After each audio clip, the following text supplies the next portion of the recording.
যাদবপুর বিশ্ববিদ্যালয় গতকাল আমরা দেখিয়েছিলাম যাদবপুর বিশ্ববিদ্যালয় থেকে এক পড়ুয়ার দেহ উদ্ধার হয়। তারপর থেকে যাদবপুর বিশ্ববিদ্যালয় কিন্তু নিয়ে আবারও চর্চা সমালোচনা শুরু হয়ে গেছে।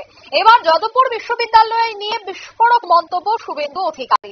যাদবপুর বিশ্ববিদ্যালয়ে মদ গাঁজার আখড়া নাকি চলে, ঠিক এইভাবে বিস্ফোরক হলেন শুভেন্দু অধিকারী। অতি বাম ছাত্র সংগঠনের নিশানায় এবার শুভেন্দু। কি বলছেন শুভেন্দু অধিকারী শোনাবো। যাদবপুর ইউনিভার্সিটিতে 26শে জানুয়ারি রিপাবলিক ডে, 15ই আগস্ট স্বাধীনতা দিবস পালন করতে দেয় না, বন্দে মাতরম গাইতে দেয় না, জাতীয় সঙ্গীত হয় না, রামনবমী পালন করতে দেয় না, দুর্গাপূজার বিজয়া সম্মেলনী করতে দেয় না। ওখানে এক শ্রেণীর আল্ট্রা লেফট আছে যারা কাশ্মীর মাঙ্গে আজাদি বলে, যারা গোমতী থেকে গোদাবরী আরেকটা দেশের স্বপ্ন দেখায়, ভারতবর্ষের সংবিধান জ্বালায়। তাদের নাম হচ্ছে মাকু। তার সঙ্গে হচ্ছে মমতা ব্যানার্জির প্রশাসন সেকু।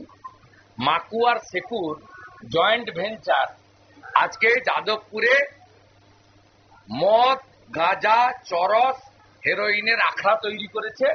আমি যুব মোর্চার প্রোগ্রামে গেছিলাম, আমাকে মাওরা এসে গাড়ির সামনে এসে আক্রমণ করার চেষ্টা করেছে।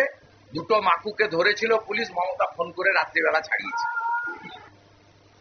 আপনারা শুনলেন শুভেন্দু অধিকারীর বক্তব্য। তিনি বললেন যে এই যাদবপুর বিশ্ববিদ্যালয়ে কোন ধরনের কোন অনুষ্ঠান 15ই আগস্ট, 26শে জানুয়ারি, দশেরা, রামনবমী কিছুই পালন করতে দেওয়া হয় না। সেখানে এক প্রকার এক দলের আধিপত্য বিস্তার রয়েছে। ঠিক এইভাবেই কিন্তু আজ বিস্ফোরক হলেন শুভেন্দু অধিকারী। নিয়ে নিচ্ছে ছোট্ট একটি বিজ্ঞাপন বিরতির সঙ্গে থাকুন।